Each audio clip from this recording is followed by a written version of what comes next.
Let me try that again. Hello, welcome to my channel. My name is 12 Gauge. Thank you for showing up. Tonight we have a very special show planned for you. I have two special guests. I'm waiting for one to show up. One is in the green room. And welcome to everybody who's in the chat currently. Rondi, Aquarius, Swamp Rose, and hopefully more people will show up. I want to state some chat rules that I want to put in place. Please keep it classy. We're going to be talking about a lot of different things, so try to be open minded whenever you're going to comment or you're going to give your understanding, because we agree to disagree, and everybody's opinion is valid. So without further ado, I'm going to bring my guest up, one of them, and we'll we'll kind of take up a little time until Mr. Morales gets here. Without further ado, let's welcome Carla.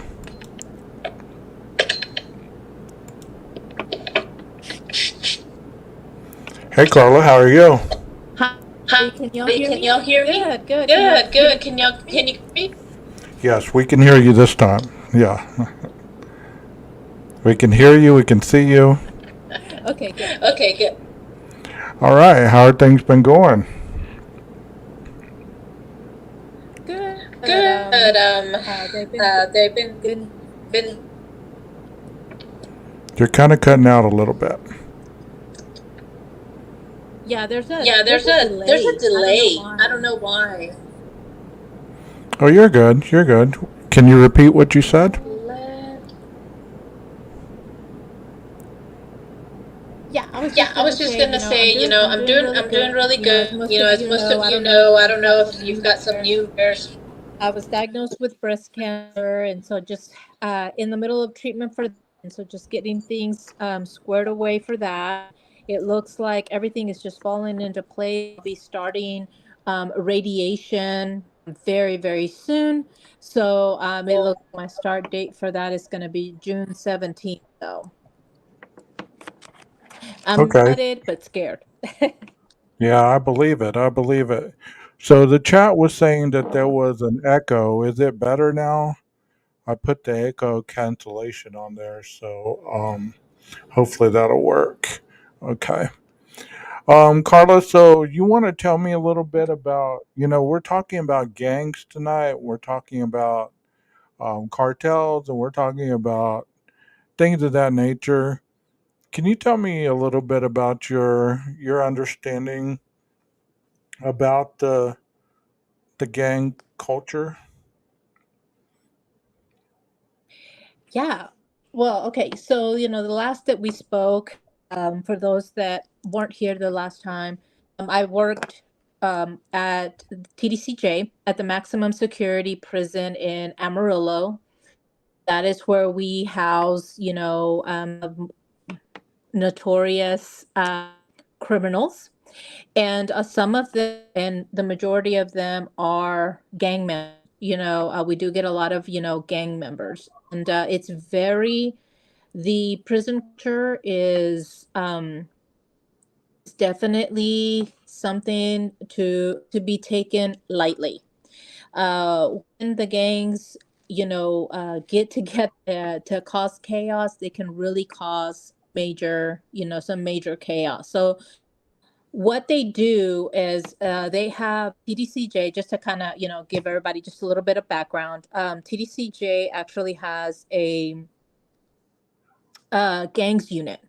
And so the gangs unit, those officers are the experts on all of the things that come in. So when a prisoner comes in, you've been convicted of a crime, and your crime could be, let's say, but there's some suspicion, right, that you are a gang member. Well, then the gangs unit is going to take pictures of all of your tattoos, every single one of them, wherever they may be. If even if you are not a gang member and you're tatted up, they're gonna take pictures of your tattoos, because the gangs and everything, they operate. I mean, how they know who's who is through the tattoos. So, Right. and the tattoos are always changing, not changing, but they're different, right? They're different. And so they're going to take pictures, they're going to take pictures, they're going to document that. And we need to know that. And a lot of the times, believe it or not, the gang members, they will be very honest about their affiliation. Because one, if you belong to a particular group, you definitely don't want to get housed with enemies, and you're the only one representing, your gang or whatever. So Hmm. they try their best to house them separately, but definitely, kind of the organization of these gangs is something else. So, and what I mean by the organization is some of these gangs actually follow like a leadership, kind of like what I'll compare it to is kind of like the military. We've got our privates, our specialists, our sergeants, our staff sergeants, our captains, and it just goes up like a chain, right? And some gangs are very organized, while others are not. So like if you consider yourself, let's say, a blood or a crip, typically those gangs are not very structured. Some of your other gangs though are very structured, like your Hells Angels. They are extremely structured. And oh gosh, the Zetas, that's your Mexican gang. That's one of the Mexican gangs. There's many of them, Right. but that's one of your Mexican gangs. They're Well, let me structured. ask you. Let me ask you something really quick before we continue on. We're just kind of waiting on Mr. Morales, but you've given us some very Yeah. insightful information. Um, as far as on the streets, have you ever heard of any kind of cartels or any kind of gangs that are infiltrating the college campuses that have, you know, had college students to kind of um, distribute drugs or, hide money or, weapons or anything of that nature? To me, for me, no. I mean, like, and I've been out. I haven't been working, for TDC for a long time. So Hmm. my experience more comes when after they are caught. Now, when I was there, and I can only attest to when I was at the prison, it wasn't something that we saw. We Hmm. saw one gentleman. He was housed there. Man, I should have looked him up. He was killing for one of the cartels down south. He started killing from the age of 13. He's considered a serial killer in the sense that he's killed three or more people. Right. And he was really young. He was like in his 20s when he got convicted, and his face is very tatted up, and he was a part of the Zetas. And gang, and so he was recruited at a very young age, but he was recruited for the streets. He wasn't in the college settings, or anything like that. Now, it's known that the cartels, in Mexico,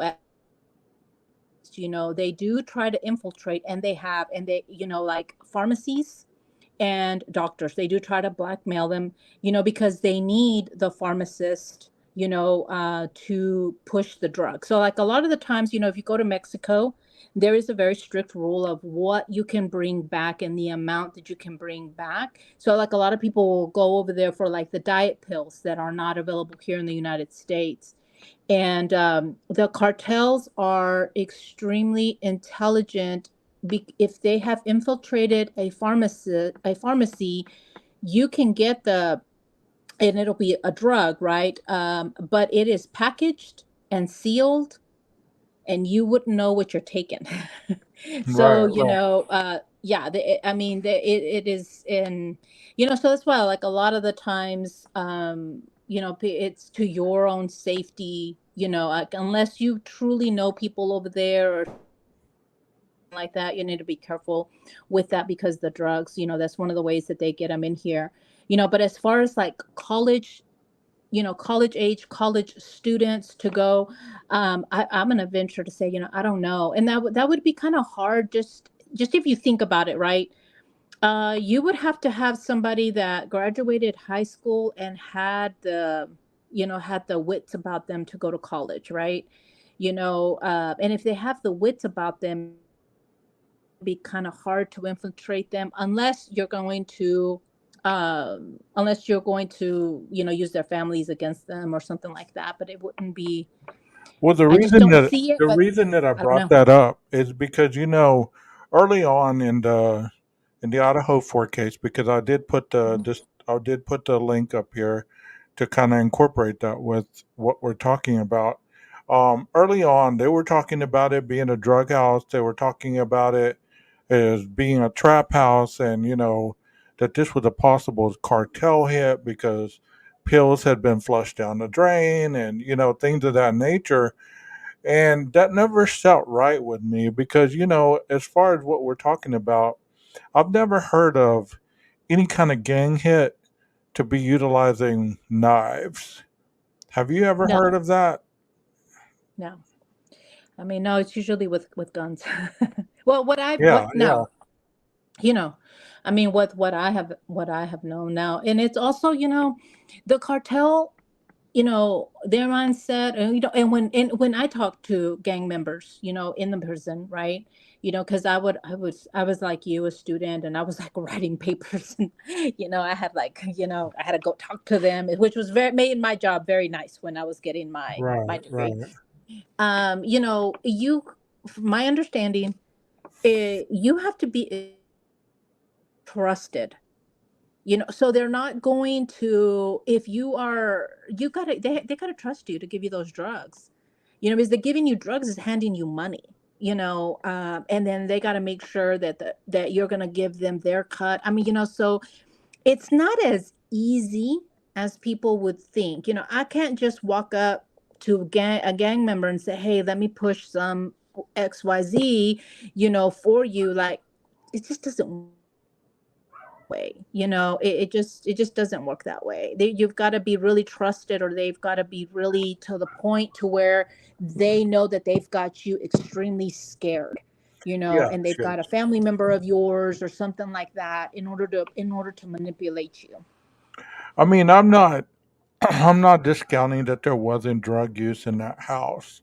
I'm not discounting that, there could have been, very limited drug activity as far as, minimal drug interactions. They might have known some very low level dealers, but nothing really upper level. Like people were making it sound like that they sent in an assassin squad and just took out four people and left the other two. And I mean that's really weird to me, and I've always thought that as well. That if you were gonna go in to hit a home, you would be looking for money that they owed you. You'd be looking for the product that they were Mhm. selling or holding for you. And you would just take everybody out so there'd be no witnesses whatsoever. So none of that happened, right? So it's very it I've watched other creators, and they've even gone to the point of saying that, well, it was because the mothers were in, the two mothers of two of the victims, they were into drugs and they had Mhm. open cases, Mhm. and they speculate that they had that they snitched on somebody. Mhm. So these individuals got with their connections or whatever, and they were getting light slap on the Mhm. hand Well, stuff. Go ahead. but Marty, here's the thing, Marty. I think that you are onto something. Okay, you truly are. Here's the reason. Typically, but not always, right? Because not I can't say nothing is always or never, right? You got to throw that disclosure out there. But typically, when cartels kill people, right? Hmm. They typically do it quick. It's going to be one shot, one kill. From my understanding, one shot, one kill. They are, how a person is going to unalive another person says a lot about the relationship between the killer and the victim, right? Hmm. I mean, even Ted Bundy, it was one swipe, so it just, I think the Idaho 4, yeah, I would be very surprised if the cartel was involved in any of that, because the in the matter of which unfortunately these victims lost their lives wasn't like that. It was more personal, that it was more, more of hatred, towards a total stranger. If the cartel was involved, I agree with 1,000%. They would go in there and they would kill everybody in and out. One shot, one kill. Let's go. They're going to rob the place. They're going to take the money. They're going to look for the drugs. There's going to be evidence either on the kids' cell phones or the mom's cell phones, or something, because they want their money. You can't get money from a dead person. Okay. Right, You just right, can't. You just can't. Right. So there's going to be evidence, that the cartel is trying to create you to, to do something heinous or something. Like there's going to be evidence of that, because they're not in the business of just killing people. They want their money. right, right. Money is a big motivator. So I agree with you 1,000%. I don't think that when you look at those small details, right, and those are the things that we learn in college, whenever we're going down the criminology path, is that we get trained, to look for the details, and with the Idaho 4, they weren't killed in the manner of which typically most cartels are going to unalive people. Right. So for me, I agree with you. Do people use drugs, and do they owe people? Yes, oh yeah, that, yeah. But is that who came in and did with these vicious crimes? I really sincerely doubt it. I mean, but that's my opinion. I Yeah, could of be course, wrong, of and course. in the trial, we could see something totally different. But I sincerely doubt that, because I mean, if us, the United States, thought that the cartels were involved, it would it would it would just be a very different investigation. Because now you've got the DEA. I mean, there's got to be strong evidence to implicate cartels or members of the cartels, Right, in right. my opinion. I mean that Could be wrong. I've never really gone down that rabbit hole because like what we're talking about, there's a lot of deviations on the level of killing, the level of, what the payoff is, because at the end of everything, if you owe money, even if you owe money to the local dealer, they're going to handle it one way or the other. I mean, because like you said, they want their money. And if they can't get it from you, as you stated, they would know who their families were. Their families would be in danger at this point. Their other family, the extended family, all those people would be in danger. Even though they do have a suspect in custody, the families would be in danger if this was really truly a hit. You know what I mean? It wouldn't have just ended the moment that the suspect got in custody. You know what I mean? Exactly. Exactly. Yeah, because that means that the other, members of that particular gang are on their way, and I mean, yeah, we would definitely, people would be in protective custody. I mean, the United States is going to take care of, the family members and things like I said. That's why I say, the investigation would be, very, very, different. I would be surprised, but I don't think so. I think what Okay. people, maybe with Idaho 4, maybe because I thought about it today, just thinking about it, well, what is a serial killer? Serial killer is anyone now. anyone that it has killed three or more, you know, Well, without the man of being the hour is in the overly restrictive. backstage. Carla, let me bring him up, Yes. okay? Here's Gabe Yeah. Morales, everybody.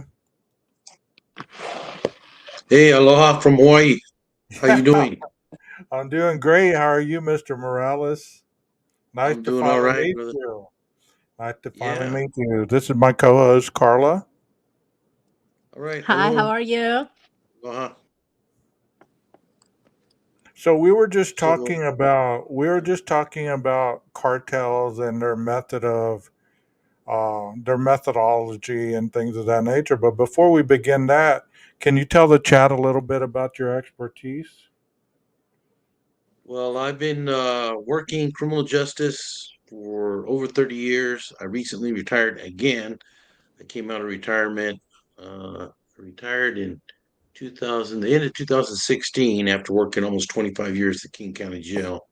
Before that, I worked at Folsom Prison for 6 years. I was retired for a few years and then came out of retirement briefly to work at a federal detention facility in Tacoma, Washington, that was an immigration processing center, basically a deportation center. So I dealt with a lot of drug cartel types there. And yeah, and I just did that for about 6 months and I decided I'm too old for this and went on back to Hawaii. My mother had cancer and she beat it, but she had thyroid cancer. And so went back to Mhm. take care of her. But I told her, hey, it's expensive to live in Seattle. So I had to Yeah, go back to yeah, work for a yeah. while and then took her to her appointments. So I worked graveyard shift and then I took her in the daytime to her appointments. But it was just, yeah, Okay. it was not good. And then she beat it, like I said. So I was like, hey, I'm going back. Going back to Hawaii. Right, Yeah, right. but yeah, I've been doing it for a while. Yeah, even before that, I grew up in the housing projects in Seattle and born in a place called Yakima, Washington, which a lot of people are kind of surprised, but it's over half uh, Hispanic, mostly Mexicanos, Mm-hmm. and it's a farm worker community. That's how our family got up there to Washington State, but a lot of gang problems. You ask anybody about Washington State, what's the gang capital, and they'll tell you Yakima, Washington. It's just it's pretty bad. Um, and so yeah, so I grew up around the gangs and basically worked the prison gangs. Well, I went in the Marine Corps for about 4 years, and so then when I got out, wasn't sure what I was going to do.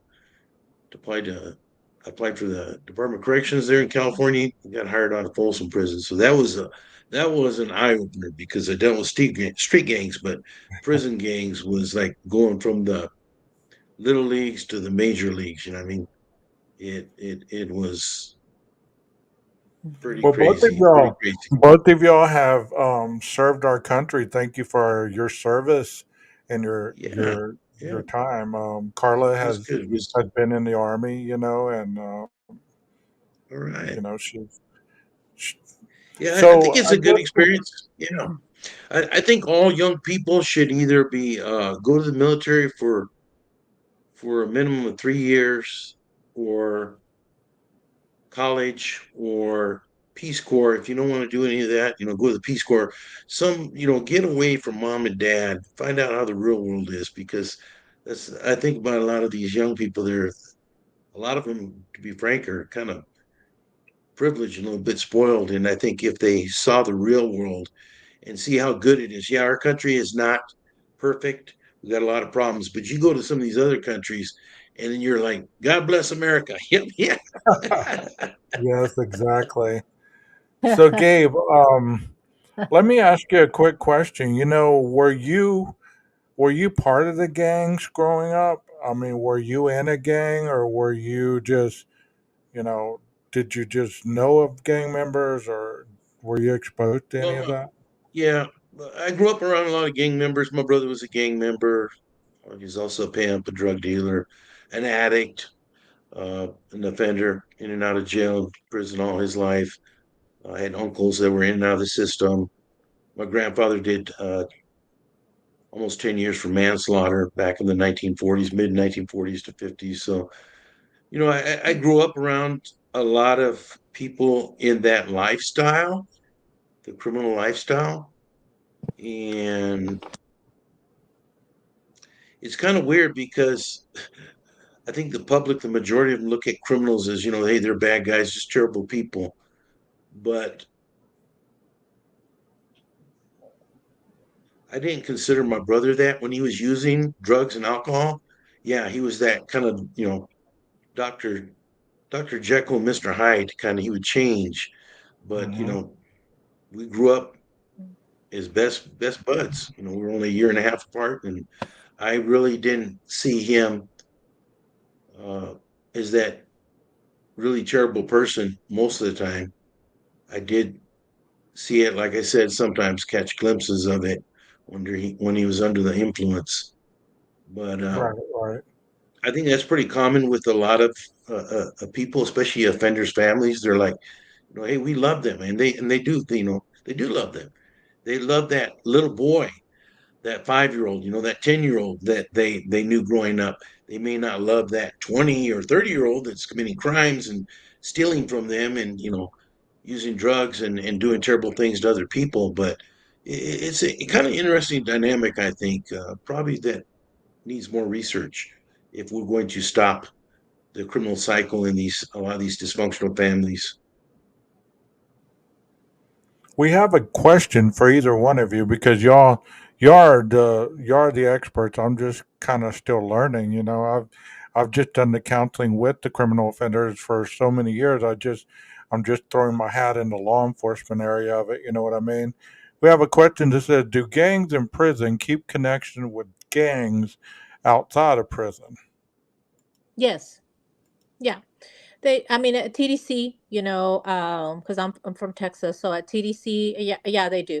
But it's very heavily coded, right? Because they cannot write letters back and forth to one another, right? We're going to intercept that. We're going to stop that from happening. But when the criminals, the offenders, they get very they're very intelligent. So they may call their mother and they're talking to their mother and they may say, well, just tell Johnny, I said hi and make sure to get him a lot of ice cream, blah, blah, blah. And to us, we're thinking, oh, he's probably talking about a little boy named Johnny and, he's saying blah, blah, blah. And all of that is probably code for something completely, totally different. Okay. So, and they do that. They will communicate through their families, but it's hard for us, whenever like our gang unit listens to those phone calls, but it's still very hard because they switch it, all of the time, or even letters, they'll go in and they'll confiscate everything, and even letters, it just means something totally different. We try to keep that, we at TDC anyways, we try to keep up with it, but are they in communication with one another within the prison and outside of the prison? You bet. I mean, it's hard to stop that. It's hard to stop that. Do we try to control it as much as possible? Yes. We do try to control it as much as possible. Does that still happen? Okay. Absolutely. Gabe, you have anything to add on that? No, absolutely correct. Even though they may be barred from communicating, they have ways of doing it anyways. I know in California right now, a big problem is smuggled in cell phones. And so unfortunately we have corrupt staff that'll bring in cell phones and I forget what they get paid, but it's like $5,000 per cell phone. It's some crazy amount. And so they bring in like 10 cell phones and they make a lot of money off it. And so then now these guys, and then the charger comes with it and everything, I guess part of the deal. And these guys then are able to communicate.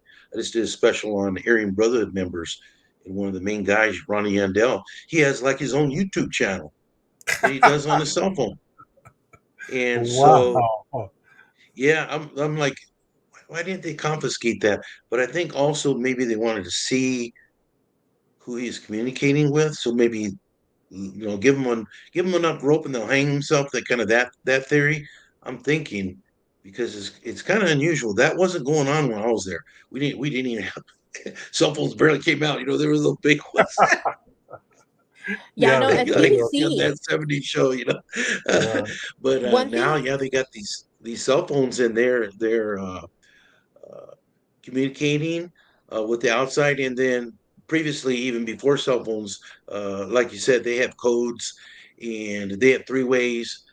They can put up, let's say they're talking to their mother, they just put the cell phone up to homeboy over here on the other one, and they got like a three-way call going. They don't even have to switch. They're hearing each other and talking to each other.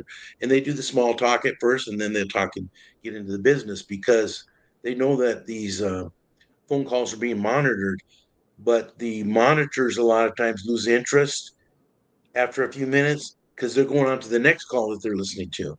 And Right. these guys know that. I knew a guy at the jail who also knew how long it took for the recording to kick in. So he would call the guy, talk for 15 seconds, hang up, because about 15 seconds is when the recording actually started to take note of what was the conversation.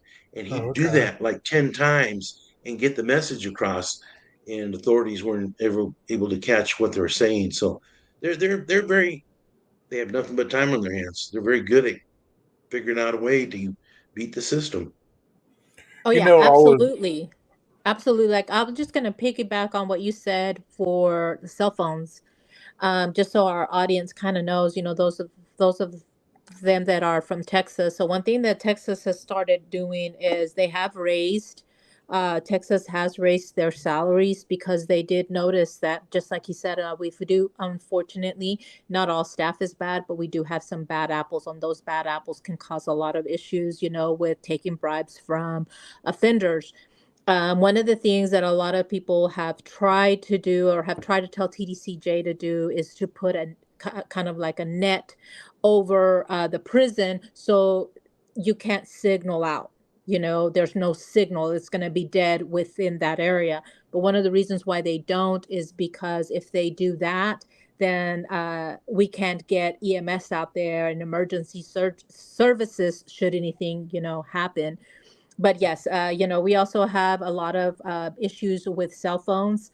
They people come out and they throw them in the fields, and then the offenders from the fields that work the fields get it and they smuggle them in. So sometimes it's staff, sometimes they know where they go to work, because we need, I mean, they work the fields here in Texas. Anyways, we have them working outside. So, they have to, unfortunately, complacency does have a big part in that, where officers get, they slag, or they get paid to turn the eye. They may not get paid to actually smuggle in the cell phone, but they get paid to turn the eyes, away while, another offender smuggles in, the cell phones. But we generally, get caught. And a lot of the times is why we come in and we do those shakedowns. you know Hey, Gabe, I was going to ask you. You said you and I had a conversation the other day, and you said you had, I guess, worked with high risk youth. How do you know that they're actually, in your working with them? How did you realize that they were actively in a gang, or they were just perpetrating what they saw a gang doing? You get what I'm saying, as far as how do you know if they're really into the gang, like they're a member, versus they're playing a role? Because I'm from a small town over here, and a lot of the kids, they're carrying guns, and they're tattooing themselves, and they're talking the street lingo and all this. How could you really understand their level of being involved, I guess, would be the question. Yeah, good question. Before I went in the Marine Corps for about 10 years, I did youth intervention work. And then there was about a 3-month period down in Los Angeles where I worked out of Eddie Lee Group Homes. They had 21 group homes in the Los Angeles area. I think there were some in Orange County too. So I was the gang specialist. I would do the gang assessments on youth there. And all of the ones that I talked to, of course, they were referenced to me. Interview this kid. We think he's a gang member. Every single one of them, of course, is Los Angeles. A lot of them grew up around neighborhoods where that's just a way of life. And so I didn't, I did deal with some that were just on the outside edges of it. And that's like what I told you. I think that was uh, probably where I had the most job satisfaction is working with youth that never joined gangs. They went on to college or went on to the military or went on to just getting good jobs and careers. And they said that I made a difference in their life. So even gang members, I've had quite a few gang members that did a lot of time in prison, and I've had them come up even with my family. And to be honest, it kind of startled me at first because they kind of rushed up on me and wasn't sure what they're going to do, but they always Right, stuck right. out their hand and said, thank you, sir, for what you did to me." You Yeah, know, I'm thinking, oh, geez, I'm not packing. I'm with my family. This is not a yeah. good situation. But I've never had a problem, and maybe some of that's because I always treated them with respect. And a lot of them said that too. Thank you for treating me like a human being. And they even the ones I busted, and put in segregation, put in the hole, as we say. They knew that I was just doing my job and it wasn't personal. And they would say, "You're right, Morales. I was an idiot back then, and I'm doing good now. I got a job, I got a family, I got a home." And they kind of give me an update. And I said, "Good, that's good, man. Right on. Keep on. Keep the faith. Don't stop." That's good stuff right there, because I work with juvenile probationers right now, and like I was telling you guys, I'm a therapist by trade, but what I see is the gang lifestyle around here seems to be more enticing than going to school and getting a job, or being respectful to your adults, or to the parents.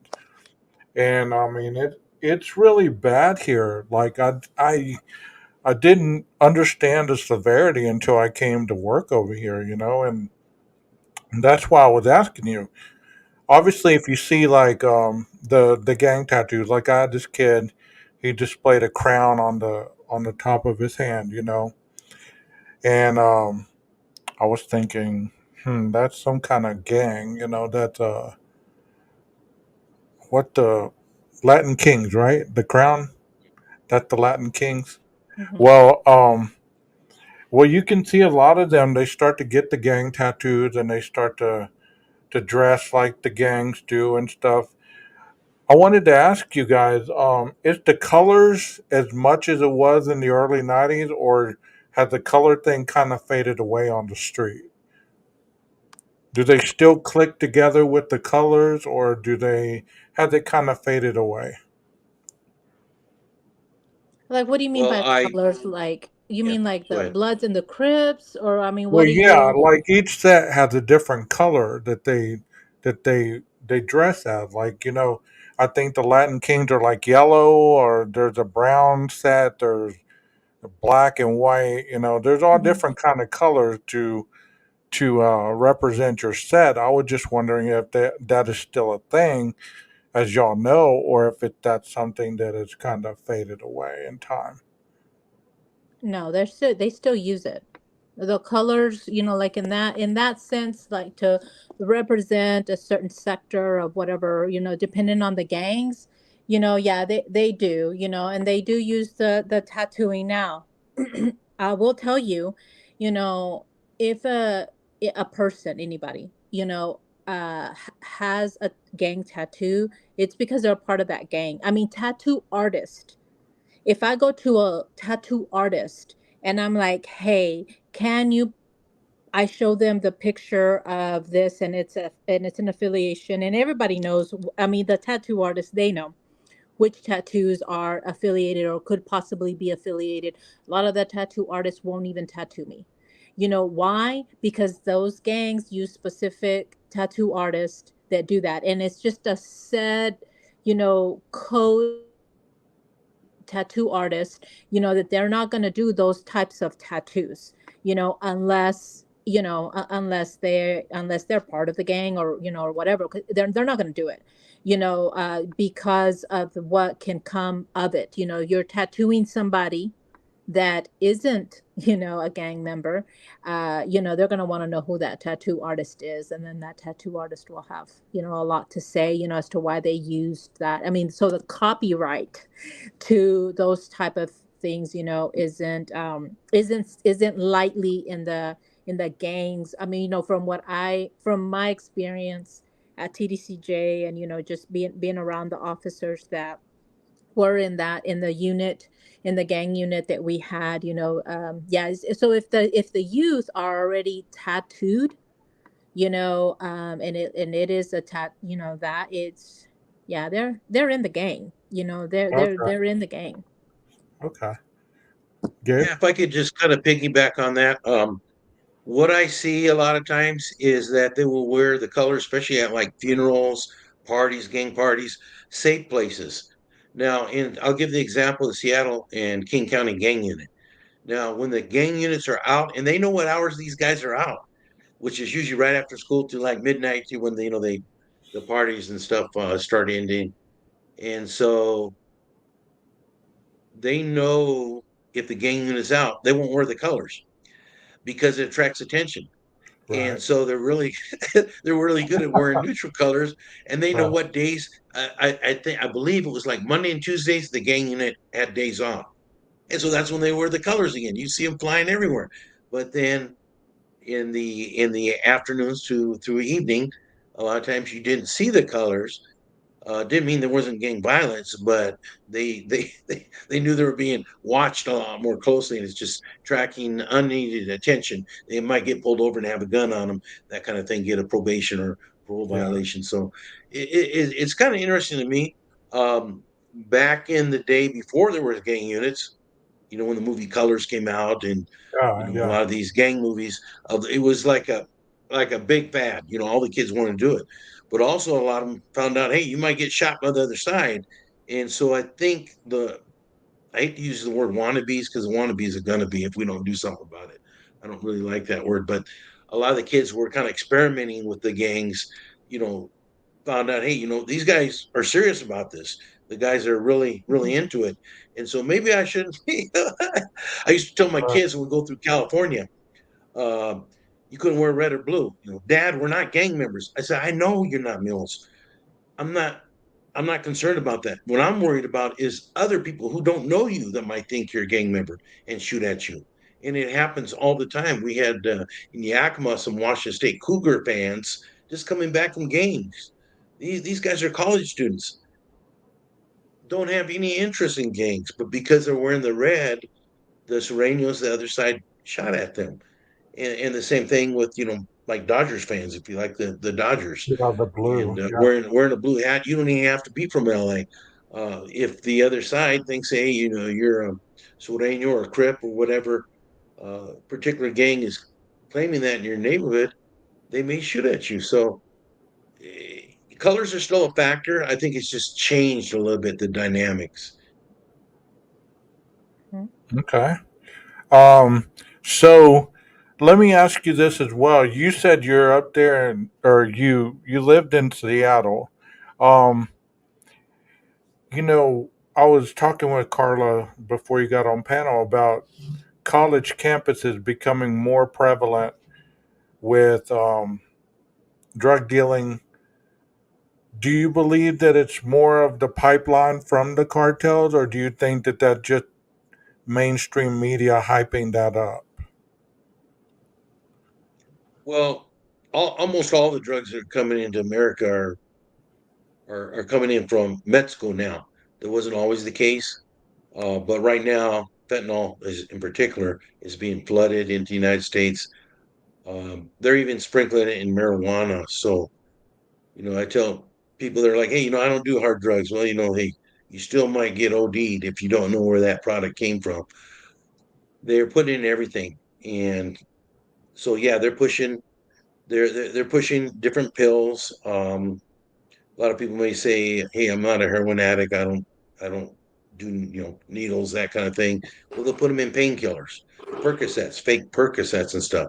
And kids are ODing all over America. A lot of them on college campuses. You hear about it all the time. They have parties. Somebody says, "Hey, I don't feel good. Hey, take one of these. This will make you feel better." And I remember that happening back in the 70s and stuff. Somebody might have a bad trip or whatever they call it, but rarely did you hear about somebody, ODing and dying. Now Right, it is right. very, very common. And that leads me to the next question. We were also talking about the Idaho 4, and I had briefly spoke to you about this on the phone. And you know, there had been many conspiracy theories where that was a drug house, that was a trap house, that was a house where they stashed guns and dope and, money. How common would that be? And would they use a knife as a hit? You mean the cartels? No, no, not in my experience. Most of the cartels use weapons, firearms. Uh, I think that's a good excuse for the defense attorney side to say, hey, throw it off the blame off on somebody else. But I'm pretty sure they have their suspect. Of course, he still has to get a fair and impartial trial. But I think they're just grasping for anything they can right now. I haven't heard from anything. Of course, law enforcement can't speak about active cases, but um, usually they would put out an APB for a drug cartel member. That has happened in other cases.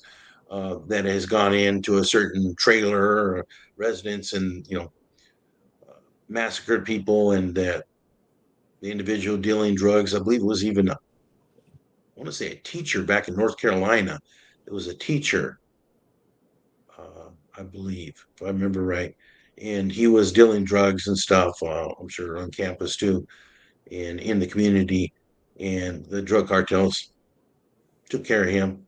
So, it's not impossible, but usually they use firearms. First of all, that's the big signal to me that this was not drug cartel involved. Um, I haven't heard anything on the grapevine. Like I said, that particular agency investigating it can't speak of it, but I'm in contact with Idaho law enforcement, and I'm pretty sure some other people not actively involved in the case would have said something about, hey, we think it might be drug cartels involved, and no such thing has occurred. So I pretty much count that out. There's a lot of signs Mhm. to me that say, that was not the case in this case. Although Right. we have, it used to be that the drug cartels were only killing people down in Mexico. And they still are, even tourists. It used to be the tourist areas were off limits. That's no longer the case. And it used to be that they thought that to kill somebody on this side would bring too much scrutiny of their operations and law enforcement investigations. However, now we're seeing too that they're doing hits on this side of the border, especially along the border, down where you're at in Texas, Arizona, San Diego. They just had a big hit of a drug cartel guy not too long ago, a major guy, major figure, who was killed there on the San Diego U.S. side. So it does happen. I just don't see it happening in this particular case, the quadruple Right. homicide. Well, Carla and I had covered the Bundy case a couple weeks ago, and you and I had talked about the Bundy case. Can you share a little bit about what you said about the individual that he left alive, the blind person, Yeah, the that's victim? kind of a good story or crazy story. I don't know how you put it, but my dad had a roommate who's living with him back there in the time of Ted Bundy when they didn't know who was doing all these killings, and she stated that she dated Ted Bundy, and this was his my dad's roommate's girlfriend. And so I was like, wow, so how come he didn't kill you like the other girls? Well, she was blind. You could see, her eyes Uh, uh, were not, like a normal person's eyes. right. And she said, well, I I can explain that. You see, he would cut the heads off. Hopefully, this is not too graphic for your audience, but Fine, that's this is fine. all. Yeah, this all can be researched. It's I've not showed a lot of graphic stuff. They can handle okay. it. Okay, good. Because I say this is pretty terrible, horrible. But he would cut the heads off his victims. Several of his victims were beheaded, and then he would go back to where he hid the bodies and have sex with the dead body, with the heads watching him have necrophilia with the dead bodies. And she said she was aware of that, and I think he had just been caught, so all this stuff was coming out like that, stories of the of the necrophilia. And I was like, well, how come he left you alive? She said, well, I'm blind, you see. I wouldn't be able to see him doing that to me in the afterworld. And me and my brother were listening to her, and just like our jaws dropped, like, wow, that is a crazy explanation, but it makes sense, Yeah, in a crazy, twisted way. yeah. So yeah, I interviewed John Liebert, who was the psychologist on the Ted Bundy case. He also did the Atlanta murders. Um, that were down there. They had like 30 young black men that were killed by Wayne Williams, who ended up being the suspect and is still currently incarcerated for that. But he also did some work on the Green River case. I also knew some of the victims in uh,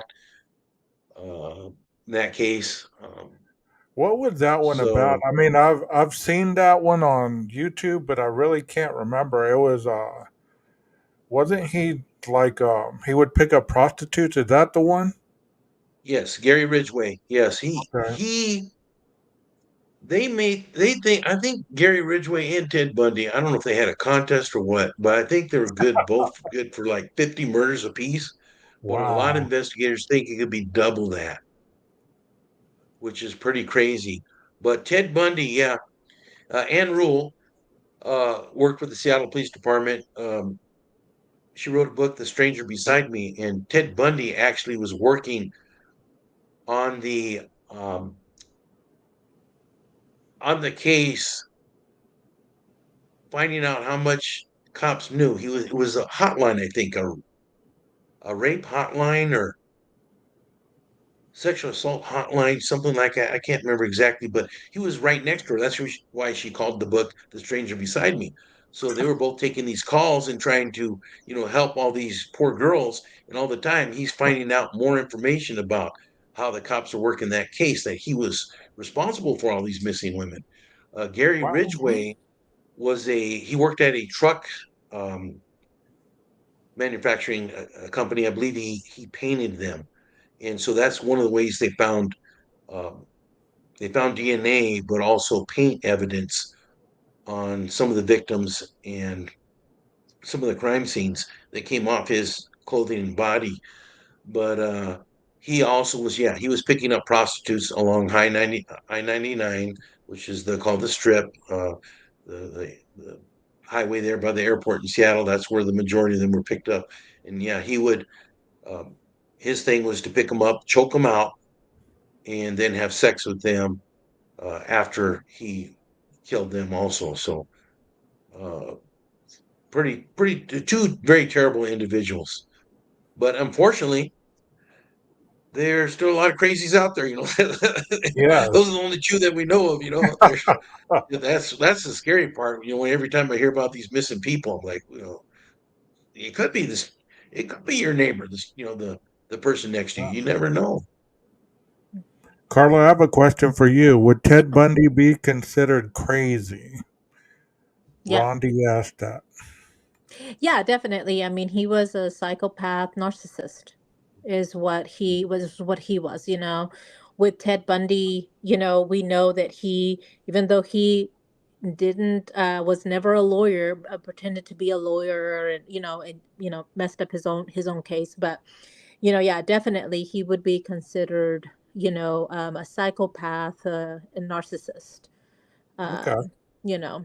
So yeah, he Exactly. definitely fits all of those. He checks off all of those boxes, for us. And the scary part, about it is the narcissism part, because they have no empathy. They do not care, that they are hurting you. They do not see their victims as human, because if they did, it would be very hard to do some of the stuff that we do. I mean, that's what keeps us all from killing each other. Right. Is that Right. you see that person as, a son, a daughter, a mom, a dad, grandparent, like we have the ability, right? And so they do not, they just don't care, so. Mhm. He was Okay. incredibly intelligent, and Hmm. I am told too uh, that he was very charismatic. And so, I mean, he wasn't a bad looking guy. Um, Hmm. he was, because he was narcissistic, thought he could get away with it, and he did for a long time. He actually, I've seen some films where he actually is kind of like, I believe it was the prosecuting attorney actually kind of daring him. Yeah, yeah, you finally got me, but guess what? I'm not done with you yet. I'm not done playing Yeah. games yet. And he escaped several times from custody. I mean, he's incredibly intelligent, but still crazy. His mind did not work like the normal person. And I think the same way with Gary Ridgway. You have to be pretty smart to do some of the things they did to cover their tracks so well for so long. But that's the problem. All of them get cocky eventually and get caught, almost all of them. Hmm. And so, yeah. Yeah, and even in the Ted Bundy case, the uh, judge that sentenced him, at the end told him, that he, it was kind of made that it was unfortunate that he chose this side, because he would have been made a good lawyer. I mean, he would have wanted, for him to, be in front of him, doing cases. I mean, he was very intelligent in that aspect. I mean, he was able to persuade the judge to there at the end, to give him more lighting, more this, more that. I mean, he Right. knew how to read, and his comprehensive, because you have to have the ability to read and comprehend the law. And that's hard. It is hard because of the lingo and the words that you think mean this, actually, when they're put in, in the books, it doesn't mean that. And I mean, and he was able to read and comprehend the law, to a certain degree, because, there when arguing, he kind of messed himself up over him getting life, or the death penalty, because he wanted to take on his own case. And it was very insulting to him and his intelligence, and he didn't want to take on the deal that they had made for him. And then, he argued with the judge about his attorney, and got his attorney to step Okay. down. And then he was co-counsel, he was the counselor. I mean, so he was brilliant in that aspect, on how he was able to manipulate something that was in his favor. But even though it was in his favor, it made him look bad. So he didn't want that, so it's just very interesting. I like the psychology part of Ted Bundy, and how he thought, think and operate. And from the things that I know of him, I'm so intrigued that you have access to people that Right. actually talk to him. And oh, but that's fascinating to me. Yeah, it is. It is. I mean, when Gabe Hmm. told me that, I was like, wow, it's like Hmm. amazing. I have a question for you, Gabe. It said it's always fascinated me why there's hardly any black serial killers, why they're usually a white man. Well, I wanna comment on that. Have you heard of the Grim Sleeper? I think it is, or the Mm. yeah, the Grim Sleeper, Reaper, something. The African American individual that was killing prostitutes. Hmm. Um, I think it was in California. I'm not sure. Yeah. Yeah. I mean, there's been a lot of, theories and stuff on, why does it seem like there's more white serial killers than any others? Well, there's more white people, at least until recent years. That's one reason why, numbers. But like I just stated when I came on, Wayne Williams was from Atlanta, and he was actually a DJ who would entice young black men to get in the music business, and was stated to have killed and raped a lot of them. So there is Richard Ramirez that did a true crime story on Richard Ramirez, Hispanic. So it does happen. There are non-white serial killers. Um, um, I can't So, remember the well, guy's name right here's now. Charles Ng. Charles Ng was Asian, Chinese, and I dealt with him at Folsom Prison. He was a part of he and his partner were killing people and torturing them in Calaveras County in Northern California. So yeah, I don't think it's you know that it doesn't happen with other races. I just think maybe the white cases get more publicity, or they stand out more just because there's more of them, and they're until recent years the majority of America has been white. So I mean, Right. there's a lot of different reasons and theories. yeah, Right. I think theories that where we were taught in school is going to be how different cultures interact with one another. So typically, the African American community, their culture, right? They don't support things. They talk about things. That culture talks a lot to each other. Where a Caucasian population, they really don't. They everything inside. They bottle everything inside. And Mexicans do the same thing. Hispanics really don't really talk about it. We really suppress it.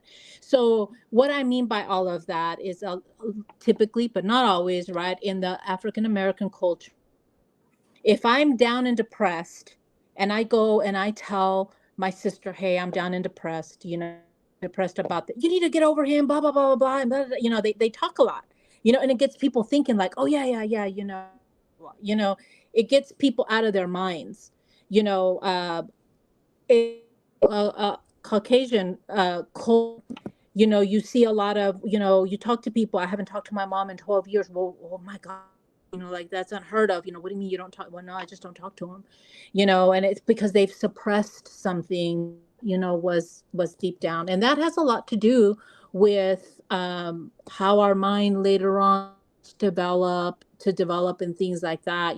But it's not necessarily a race issue. There's serial killers, from all different races, all of the time.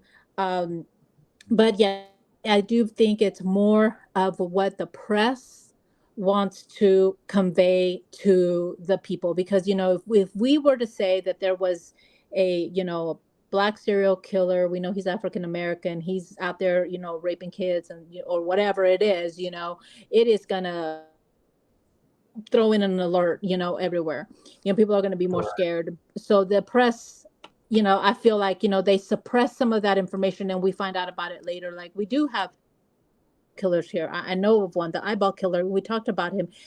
I never said what his race was, but because to me, I don't really, I mean, I just see people, but Right. Right. he is African American and he is incarcerated at TDC, so. Well, you know what's Yeah, interesting I to think it's me? something that needs studied more. I mean, it's very interesting to me. Absolutely, a lot of it has to do more with culture than race and economic. With the changing, and of course, a lot of people say, not much has changed. Um, and they have some points too that it seems like a lot of things haven't changed as fast as I thought.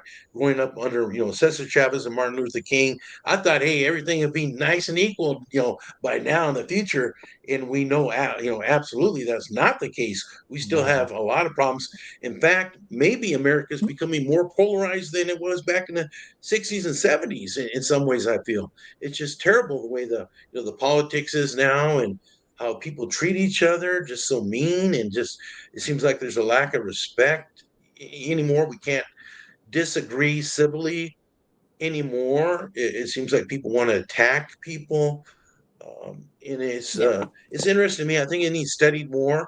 Um, Definitely, it's a good question. Uh, and I agree with you. I think a lot of it times it's suppressed, or um, news agency agendas also. What they feed to us and what they don't feed to us is also a play of it. I remember when Walter Cronkite used to be on the news and said that's the way it was. You knew that's what he didn't put his opinion in there. He just told the news. And now you Yeah. got I won't name the two networks. I think everybody knows what I'm talking about. But one swings totally one way, one swings totally the other way. And how do you know what they're telling you is the truth or even near the truth? Hard to sort Exactly. it out. Exactly.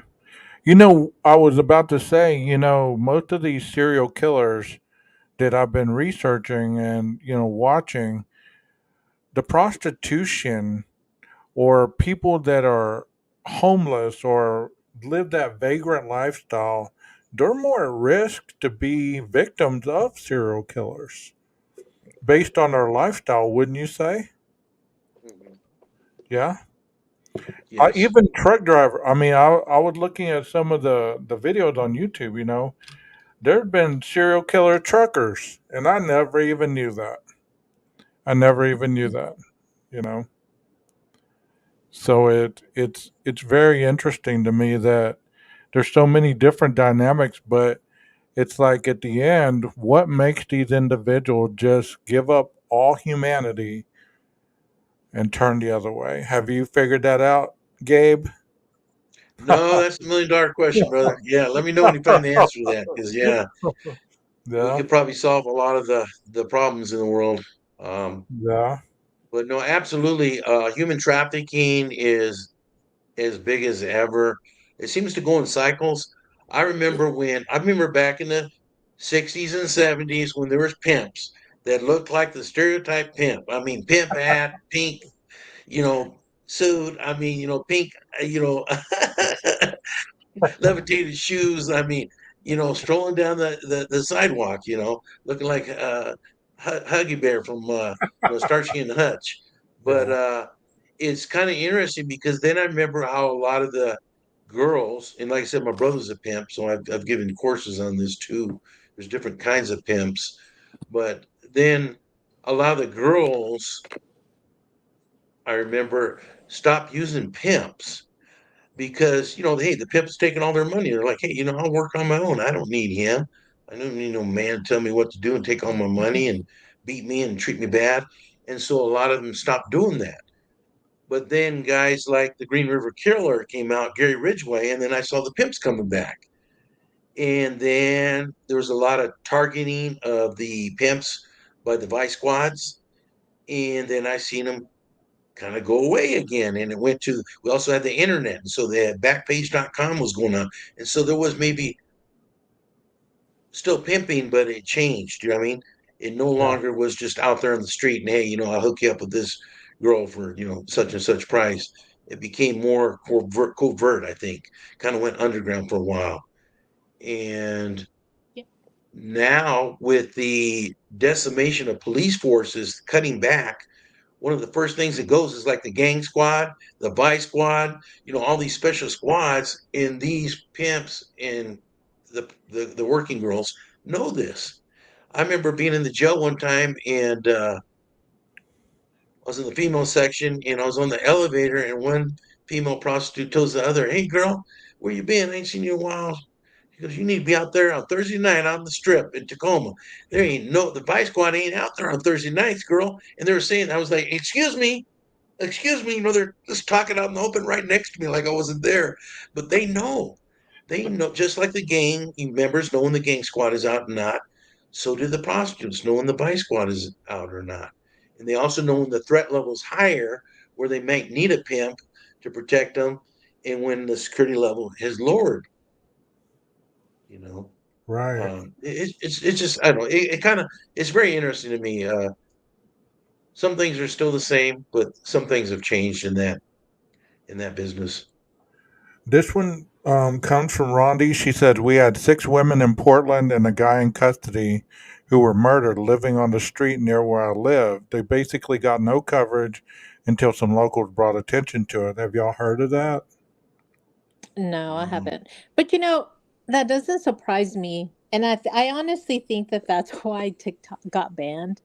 I mean, we're gonna, TikTok is gonna go away because people are talking and people are bringing attention to things. Even like your podcast. How much you've done, of the Idaho 4 and all of the details. That I Marty, come up. That And there was even another podcast that actually got somebody exonerated.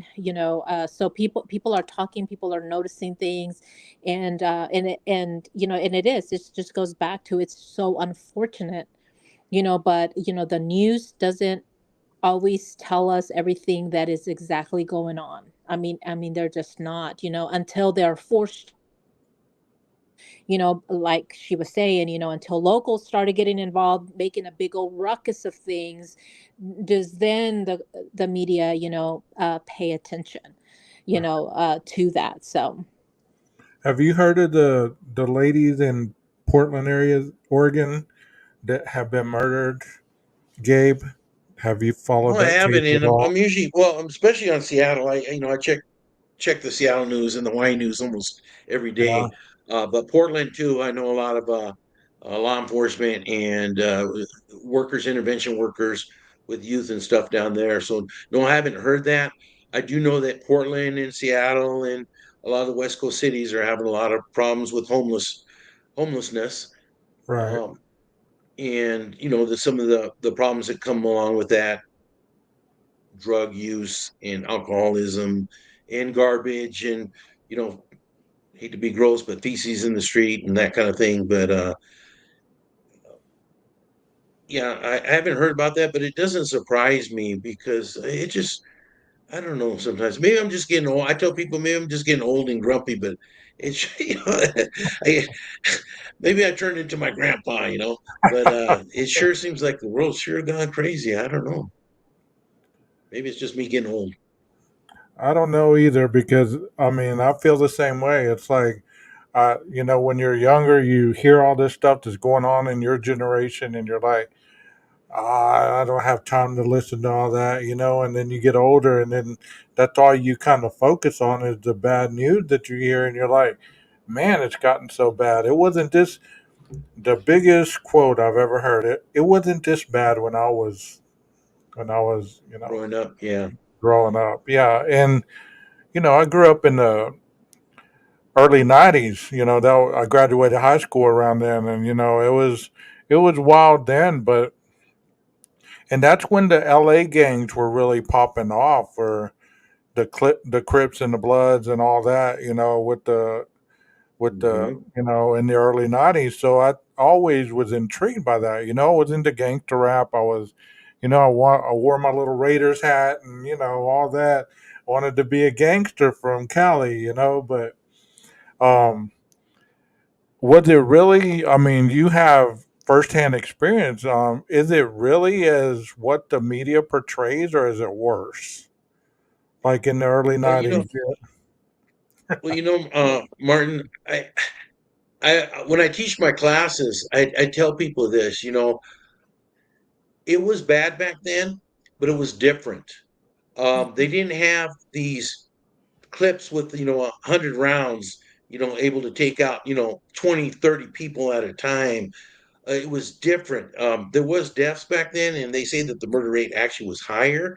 I remember in Seattle that the murder rate was very high in 1993, and that's when the Crips and Bloods had gone up to Seattle and really got the local kids into the Crips and Bloods. And we also had a lot of gangster disciples, kids who didn't want to join Crips and Bloods, that were from some really tough neighborhoods in Seattle and didn't like these LA kids trying to tell them what to do.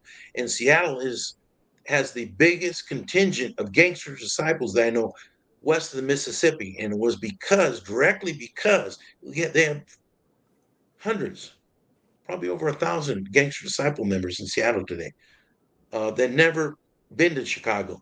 It was mostly because they did not like these Crips and Bloods coming up and tell them what to do. It's interesting dynamics. And I remember too that the murder rate, now I may be off on this, but I want to say it was something like 84 homicide victims in 93.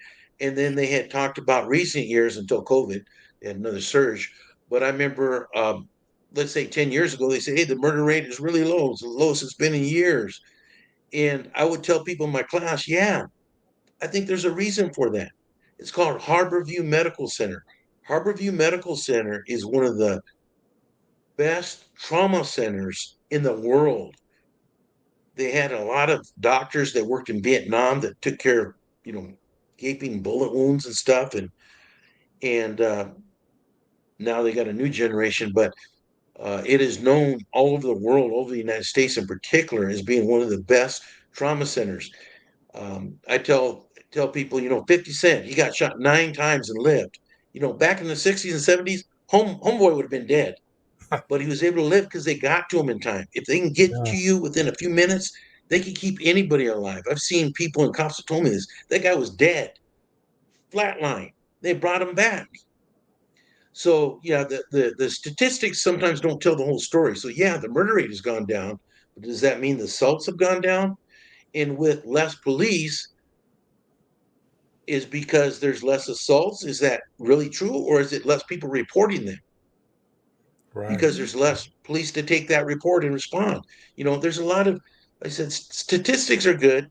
Don't get me wrong, but I hear a lot of people talking about evidence based and this, that, and the other. And I'm like, it depends because those stats can be twisted and there's a lot of things that can impact them. So you got to sometimes take those statistics with a grain of salt. Well, Yeah, and I because think too, during COVID, everybody would die of COVID, even a gunshot wound. You're right. so, Yeah. and I think too, we have to like stop and really, whenever you're analyzing data, right? Because that's kind of what you were saying. We're analyzing data, there has to be a clear marker between correlation and causation. So we have to know the difference between those two terms. So I'll explain them really quickly, and how it was explained to me from a professor. Uh, so correlation and causation. Whenever I say it's A, B happened and they caused C. So, we can't say that the sales of ice cream goes up in the summertime when compared to sales in the wintertime. Another thing that goes up is the criminals.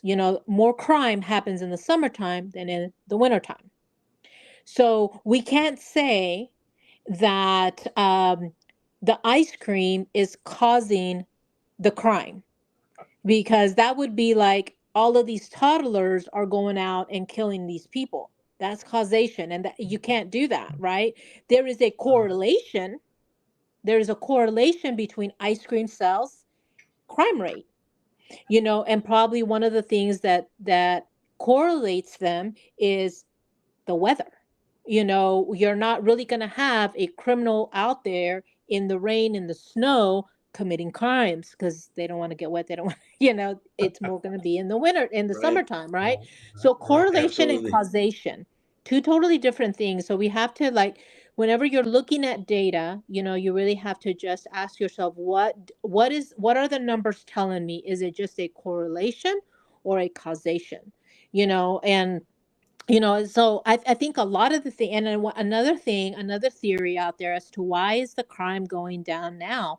Well, if we stop and we think about it, what has gone up? Our access to media has gone up. So homes now, every home down this street has a camera, ring camera. Everything that's happening is getting recorded on somebody's ring camera. We didn't have that back then. We didn't No. have all of this technology. So as technology soars up, probably the crime rate is going to come down, because criminals now know, like, oh my gosh, I'm going to be seen. So if I want to get a prostitute, not that I'm in the business of getting prostitutes, but if I wanted to get a prostitute or an escort, hey, you got to pay Apple Pay. They got Apple Pay. They got Cash App. There is a way to monitor who you are. See, back then they would just pull up and, hey, get in my car. Who did you go with? Who knows? Now when you want an escort, typically, not always, but you have to have that credit card. They do credit card, they do transactions, and what's on there? Your name, your social security, like, they can track, right? So, you know, the criminals now have to come up with ways to evade that. And as technology goes up, it's getting difficult and more difficult and more difficult. Does it still happen? Of course it does, but it's getting a little bit difficult. If a criminal sees that they are on a ring camera and a spotlight is on them, they're less likely to break into your car because they're on camera. you know. So that's also an interesting, theory, but again, it's not a causation. I'm not saying that because technology is going up, it's causing crime to go down. I'm not saying that. What I'm saying is that there is a possible correlation between the two. Right, right. Thank you for Absolutely, technology has changed the game, but also I think you have regional differences. I've done several interviews with David Rose. He runs a newscast in Seattle and has his own crime show called the Spotlight. And we were talking about the Kia boys. These are boys that are going around with little, you know, what do you call them? Uh, they can electronically very quickly. They don't even need to hotwire it. They just push this little thumb drive in, and boom, and the car starts, and they take off. And so these guys are caught on camera a lot of times. Uh, but it doesn't prevent them because there was no repercussions. They lowered the penalties for youth, for juveniles. They built yeah, a $50 million, I believe, new youth detention facility in Seattle. It sits empty because they said it's cruel and unjust to lock up a kid, even if he commits murder. yeah. And so it's really kind of crazy, especially on the West Coast. I'm very familiar. I'm not as familiar with Texas, although I know they don't play too many games down in Texas. Don't mess with Texas, right? But but it's interesting because property crimes are out of control on the West Coast. You see them go in mobs and steal clothes and take everything they can. And the security guys, they're told don't engage with them because they might hurt you or something. And Yeah. then the police are told that it's a property crime, it's low level. We don't even have enough officers to respond to violent felony crimes, let alone these low level misdemeanor property crimes. And no, not only that, these kids are told by the adults who run these rings how much to steal before you are knocked up to the next level as far as Right. penalty pays. I think Mhm. it's like over $1,000. Then you might do a day in juvenile or a week in Right. juvenile, and other than that, they're not going to do nothing to you. And so these kids know this. They can steal like 20 cars before the judge says, "No, I'm going to give you a month in juvenile detention." And by then it's too late. Now they have gravitated into carjackings, maybe shooting somebody in the process of this. Now it's a murder charge. It's no longer a joyride, and it's Mhm. out of control. I hear people all the time talk about they're moving out of Seattle, Portland, LA, the Bay Area, because and a lot of them, like myself, believe in a lot of youth make dumb mistakes given second chances, but we're not talking about just second or third chances. We're talking about 20 chances before Right. anything happens to them.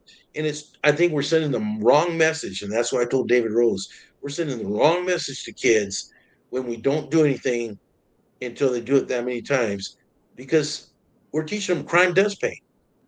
Right. And by that time it's a habit, It's almost an addictive rush, you get that rush, you get that pleasure from stealing a car. That's basically what you do all day long is go looking for that pleasure, you're going to go and you know that there's little consequence to it. Yeah, I mean, it's terrible down here too. I mean, it's hard to send juvenile to, well, it's called TJJD, but you know, it it's very difficult to send them away for that, because like you said, there's a lot of individuals to say that just cruel and unusual punishment. I wanted to mention Yeah, something else I if don't you think they thought. need to go to prison, for 10 years for something like that. But yeah, some kind of repercussions and progressive disciplinary. That's one Yeah, thing we in corrections, you know, you do it once, okay, well, maybe you might get a warning. You do it twice, okay, now you're going to get a little stiffer penalty, and it goes up each time you do it. Nothing happens each time you do it. That's the wrong message.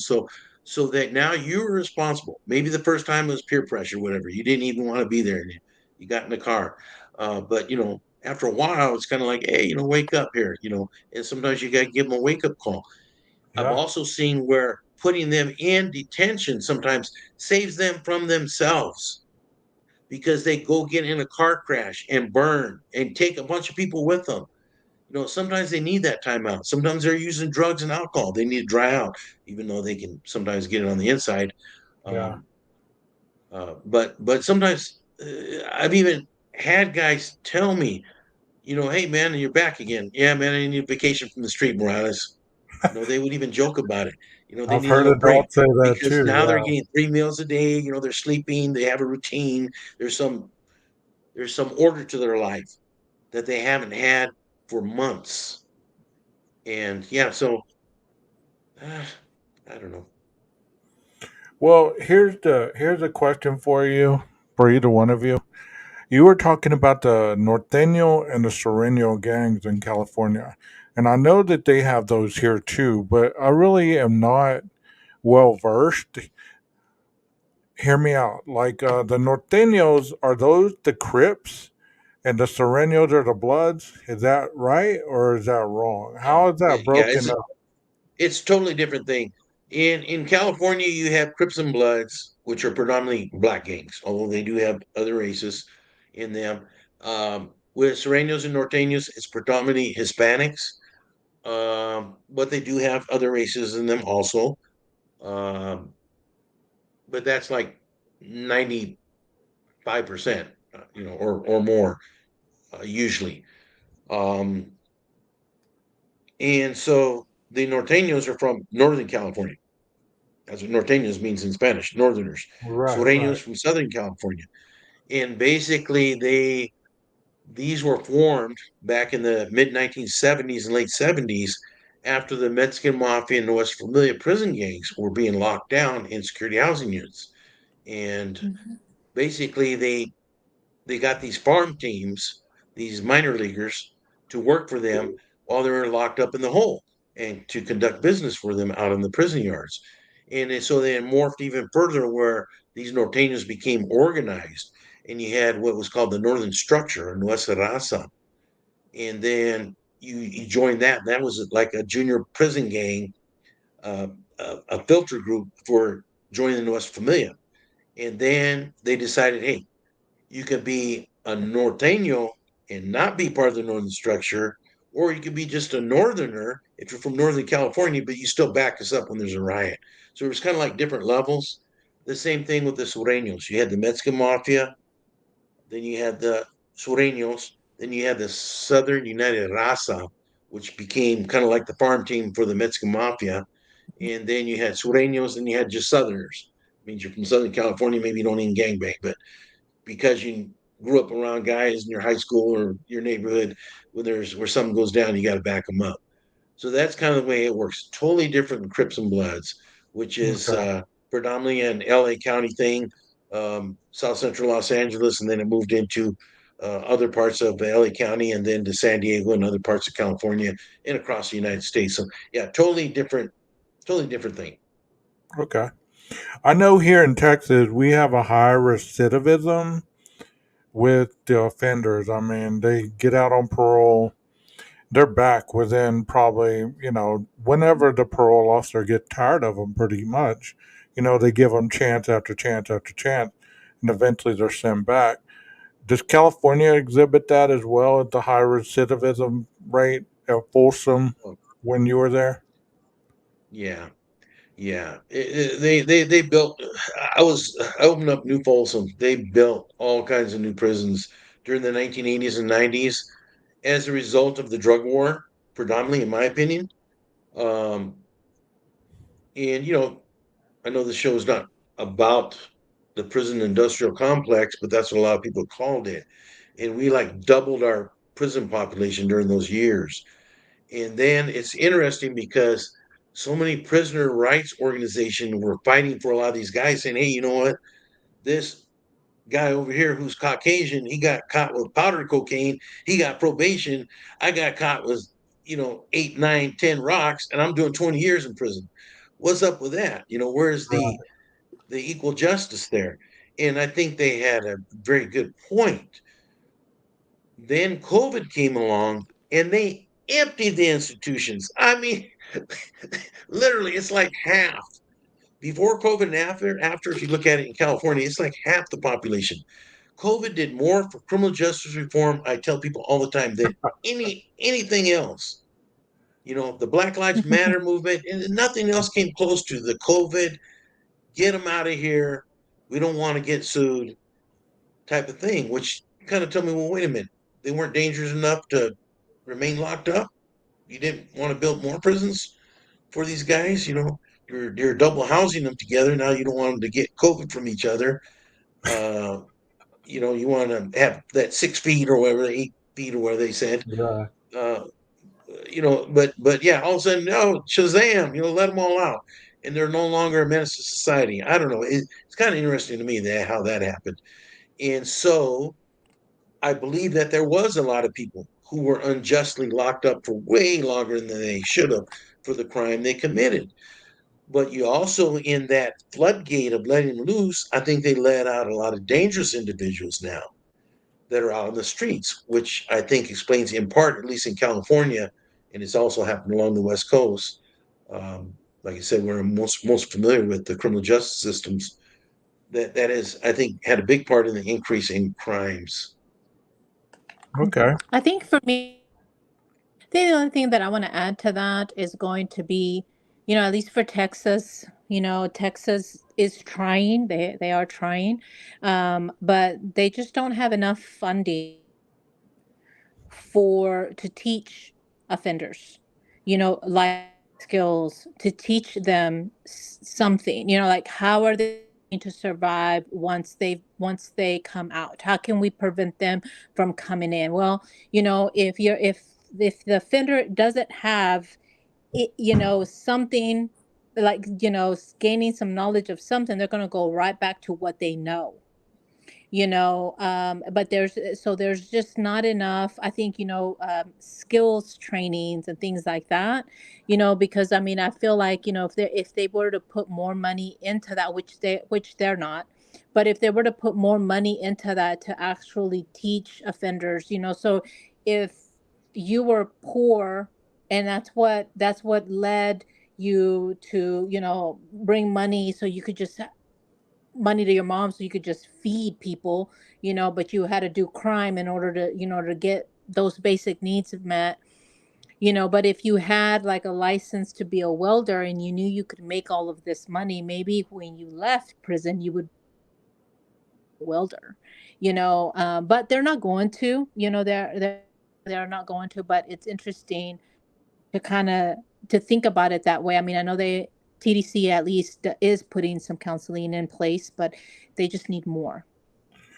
Well, Absolutely, absolutely, the absolutely. I unfortunate couldn't agree is, more. yeah, the unfortunate is that, you're worth more being incarcerated than to have an empty prison.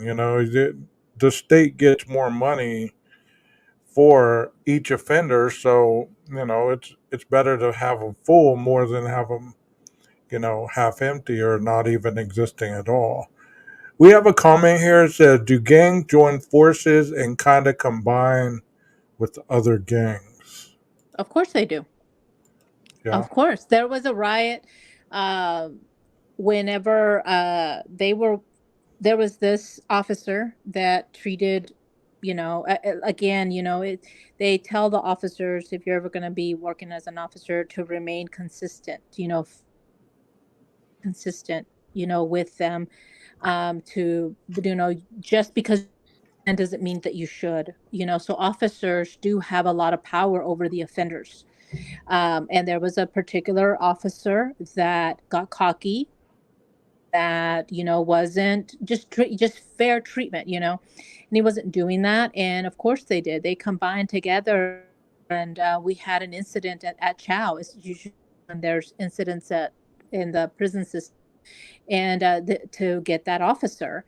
And they will combine and join forces when it suits them. So yeah, you see that all the time, and it's unfortunate, but yeah, it in the prison system. It's going to be, whatever's gonna get the means to get what they want, Right. so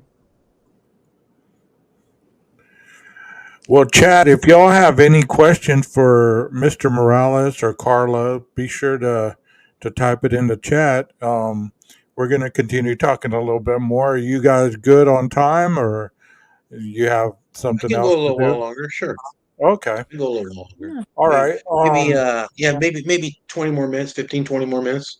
Okay, that's fine. That's fine. I appreciate you being here, both of you. Um, as far as what we're talking about, it seems like two different worlds. Like even though I mean, I've worked in a prison before, never as a guard, just as a therapist, but I was in the dorms and everything else like that.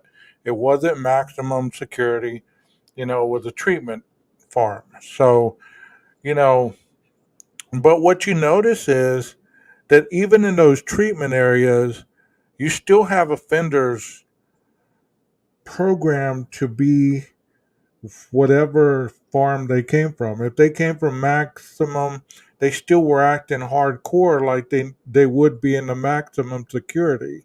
They wouldn't change knowing that they were trying to get treatment to go home. It was hard to get individuals to see, hey, you don't need to be tattooing. You don't need to be, sneaking food. You don't need to be doing all this stuff that you do on the other units. You need to try to learn different tools because you're about to go home. I saw this Mhm. one guy. He had third-degree burns because he snuck out some baked chicken from the from the chow hall, and they caught him in the hallway, and he's screaming and everything, and they stripped him, and his skin was basically peeling off because he had that hot baked chicken on his legs. And it's just crazy some of the extremes that people go to get stuff back to the dorms. When haven't y'all seen that or heard of that? Yeah, and I think Well, TDC, yeah. has a responsibility because, poverty also exists when you're in the prison system, right? So if the offenders, if they don't have people putting money on their books, then they're poor. They don't have everything. I mean, the state of Texas, as far as the prison system, they're going to provide the very bare minimums, which does create chaos. So, in itself, in the way the commissary and all of that is put, it's I think it is the core reason why, we have offenders that are stealing chicken, or we have this because, I mean, if you're indigent in the prison system, how else are you going to survive? But if the commissary was not there and the state of Texas wasn't making an income off of the commissary, and commissary just completely was not there, I don't know that we would have offenders doing all of this stuff, because if everybody had access to the same shampoo and there was no other, and you couldn't purchase, you could have $1,000 on your books, but there's nothing to purchase. Everybody's doing the same. I mean, I think the culture would be a lot different. But the state of Texas needs to make money off of the offenders. I mean, the offenders bring in tons and thousands upon thousands of dollars into the prison system because of that. A fun fact that I just want to put out there real quick, and then I'm gonna be quiet. Did you guys know? Did you guys know this? It's a fun fact about TDC. So I went to Huntsville and I took a tour, and everything of Huntsville because it was just very fascinating to me. And I went to the graveyard, the prison graveyard. They have a graveyard. And when you die and you're indigent in the prison system and nobody claims your body, the offenders, they have a squad, right? They'll go out and they're going to bury you, but you are buried by your TTC number. Yeah. There's not a name. There's not hey, a birth date and a death date. There's nothing. It is a number. I was shocked by that whenever I was walking the prison, the little thing that they have, because it's nothing but numbers. And I was like, wow. To me, I was like, oh my gosh, that is so horrible. I felt so bad. We have, humans that are buried there that, I mean, it's just a number. You are just a number. So anyways, don't go to prison. Yeah. Don't be indigent. Yeah. just Do right, make good Absolutely, and decisions, stay out of there, you know. But I know your question, Martin, and I kind of went off a little bit on a tangent on that. I apologize. It's okay. Was It's about okay. You are fine. You are great. was about recidivism, and I absolutely agree with Carla. We have to give them some kind of life skills if we want to expect them to change their criminal behavior. I have seen a lot of individuals while they're incarcerated program very well. You know, a lot of these people, like I said, you wouldn't think of them as being bad, you know, such quote unquote bad people. Very, some of them very intelligent. Just Hmm. got off into drug usage, did some crazy stuff, but then when they're straight and clear minded, they're very intelligent. A lot of them, and thoughtful, and uh, just pretty decent human beings. But then the problem is a lot of times, then they get released and they're supposed to have a release plan. Usually, what that release plan is, do you have anywhere to live? Do we have Right. anywhere we can send mail in case we need to call you back for court? I mean, very minimal. The release plans are almost non-existent, and so we don't have any transitioning back to the community, and that's where I think corrections does the worst job, and why we see the revolving door, because we don't have a good transitioning back to the community. I think it should be a requirement, especially when you go from high security, to have a step down program. How can Yeah. you cut somebody loose from 23-hour lockdown, a security housing unit where your whole life is controlled, when you can comb your hair, when you have access to comb, when you can brush your teeth, when you can shave, when you can take a shower, when you can have recreation, when you can eat? Your whole life is programmed, and then just cut them loose and saying, "Hey, this is your date. Here's your gate money out the gate. Good luck." Then Yeah. we wonder why we have such a high failure rate, you know. Yeah. But Exactly. then, and so like I said, we should have these programs, and a lot of them I think are very well intended. But sometimes I was really kind of shocked. We had a drug diversion program, which I think is great for offenders. So if they go through drug court and they go through this drug diversion program, they can have that felony taken off their record, Yeah. which may prevent employment and housing and a whole lot of other things, right? So great program, great intentions. I know several of the judges that ran it for years, um, and they've had some good success stories. But I was kind of shocked sometimes when I screen offenders for the drug program and say, I think you'd be a good candidate for the drug program. Oh, don't send me there, Morales. I was like, you're in on drug charge. You're a drug user. I can tell just by looking at you. You got, abscesses and that kind of stuff, and you're Yeah. tweaking. And Yeah. they're like, no, don't send me there. Don't send me there. They're like begging me, please don't send me there. I'm like, whoa, do you have an enemy there? No.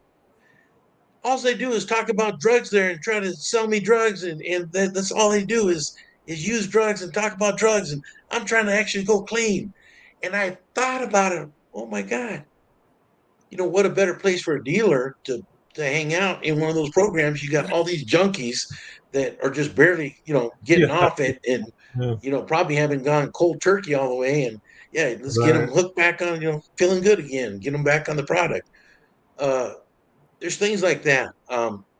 So it has to be monitored very closely. You can't just put anybody in there. You have to have good staff that are looking out for that kind of stuff, good officers, good. Anytime I pulled somebody out of that program, and I tell you, they did not like you removing somebody there, but I always had a lot of documentation on why. They're a known drug dealer. They're busted with drugs in possession.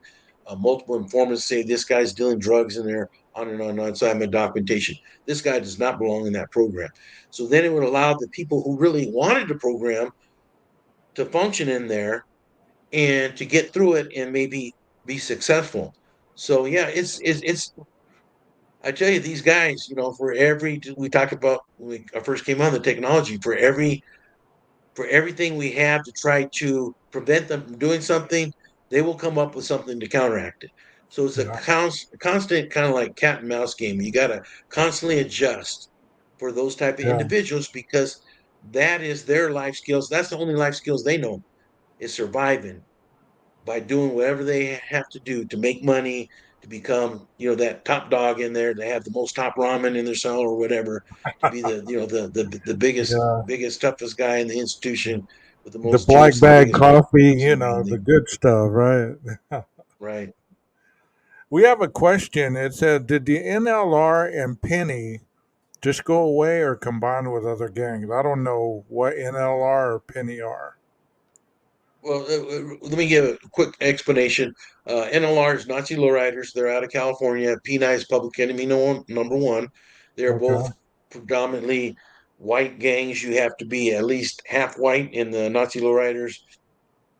I can't think of any PNI right now that are not white, although a DNA test, might say different. I always tell people it's interesting in these, some of these people that think they're all pure, and why would you want to be pure anything? Yeah. You're just setting yourself up for all kinds of chromosome problems. but anyways, uh, in all seriousness, the P9 and Nazi lawyers were two white prison gangs out of California predominantly, although they spread to other states, and they were underneath the control of the Aryan Brotherhood, which is the top dog. And so, yeah, often they would work together. Sometimes they're enemies. Uh, Neither one of them have totally gone away, although they both lost favor from the Aryan Brotherhood, which is still the top dog, even though they had multiple RICO cases against them and sent all their top leadership to the feds. They just recruit new ones amongst the Caucasian inmates, new leaders to fill that void. And often they'll come from groups like the Peni or Nazi lowriders or Fresniks or the barbarians. They have so many different new groups that spawn up every time you try to get rid of the Aryan Brotherhood. Then 10 more pop up. You know, Yeah. that maybe not be as they're not as powerful, but before when you only had one real main group, now you got all these groups. It's really hard to keep track of who's who anymore. So yeah, they didn't go away. In regards to the person who asked that question, they do Okay. sometimes combine forces. Sometimes they go against each other. It's constantly changing. Okay. We have another question that says, what percentage of those incarcerated do you see get their nose in the Bible? Does it seem to help with them being successful? I'll let Carla take that I one. think all Yeah, I think all offenders, not all, but some, they do. We got to give the offenders something to do, and if they choose to do the religious route and you know, uh, we have, what's it called? Some of the churches that come in and give the offenders Bibles and things like that, are they successful? It depends on what you mean by successful. Does it keep them occupied? Yeah, it does. It does keep them occupied. Does it give them something to look forward to, some type of hope or, yeah, and we want that. We want that as a society. We want that. We want to provide those services to the offenders because, we can't just have offenders not do anything and completely strip them of everything, because then it's be worse. So yeah, I mean, do we have offenders that, read the Bible? I mean, there's church among in the prisons, if they want to attend church services, and they are they've got to have, no marries. I mean, there's certain criteria, right, to be eligible to go to church. So it gives them something to work towards. So if I'm a hot and I want to go to church because at church sometimes the churches they'll bring little goodies, for the people that are in there, and I want to have a cupcake or I want to be participating. I get to be somebody special. I get to come out cell to go to this church service which is special. We got to give them something to work towards. You can't have disciplinaries. You've got to be, GP this level inmate that, so there's a whole different level thing. So yeah, they're going to provide that. Or is it successful? I think that is just, depending on what you mean of success. Right. I always told my offenders that were in the program, I always told them, hey, you what you put in, you'll get out of it. If you're really wanting to change, if you really want to stop using drugs or, creating criminal behaviors and things of that nature, you'll take the suggestions that people have given you along the way. You'll put that into your own life. You'll put it into your own actions, and you'll do something different. But a lot of times that we've noticed, we have the sociopaths that they're eager to change, but they're very impulsive. So, they could be doing good, almost off parole, bam, they go back and use, or they commit another crime, or they're riding with somebody who has dope on them. So they get a new dope charge or something of that nature. It's very disheartening sometimes because people will only change whenever they realize that their same position is worse than the change that they're about to encounter. So I'd like to thank the chat for all your questions and all your attentiveness. We could talk about this for weeks and weeks and weeks and weeks and weeks, because there's so much information about it. I'd like to thank my panel guests, Gabe Morales. Thank you for being here. Carla, thank you for being here. I'd like to invite you guys up one another time, and maybe we can have another discussion on other levels of criminal criminals and the thinking and things of that nature, because we really didn't even get to that part. We were just kind of on the tip of the iceberg. We didn't even really go into the thinking, the behaviors and things of that nature that both of you have seen through your years of working with criminal offenders. So um if you are up to it, maybe some other time we can get back up here and we can talk about the criminal mind. You know. Sounds good.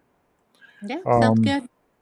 Thank you so much, and I'm gonna close out the show. If you guys can hang around backstage when the credits roll, and I'd like to discuss some things with you guys if you're up to it. Thank you so much again for being on the panel. You're welcome. Aloha. Okay. And with that being stated, I'd like to cue the music once again. Thank you. Hit a like and subscribe if you enjoyed what we presented tonight. We had individuals um, that were really knowledgeable on their stuff, and they have plenty of knowledge to share regarding the things that I'm trying to get across on this channel. And what better insight to go than to the source? So, you guys, I hope that you enjoyed the show. Maestro, cue the music.